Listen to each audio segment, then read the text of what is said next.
આમ આદમી પાર્ટીના વિસાવદરથી જે ધારાસભ્ય છે ગોપાલભાઈ ઇટાલિયા, એમણે હાલમાં એક એવો વિડીયો રિલીઝ કર્યો કે એમને ત્યાં પોલીસ ગઈ અને એમની માતાને પરેશાન કરવામાં આવ્યા. તો ખરેખર વિગત એવી છે જે ગોપાલભાઈ ઇટાલિયા ક્યારેય નહીં કહે.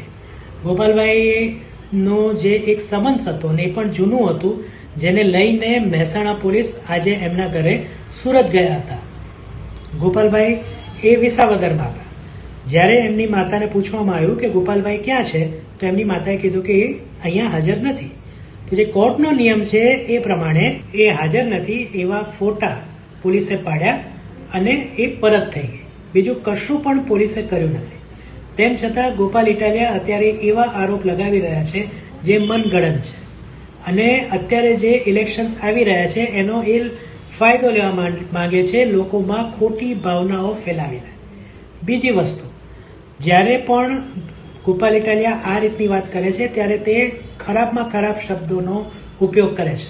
તમે એમનો વિડીયો જોશો તો એમાં ગુજરાતના નાયબ મુખ્યમંત્રી માટે ખૂબ ખરાબ શબ્દોનો એમણે ઉપયોગ કર્યો છે.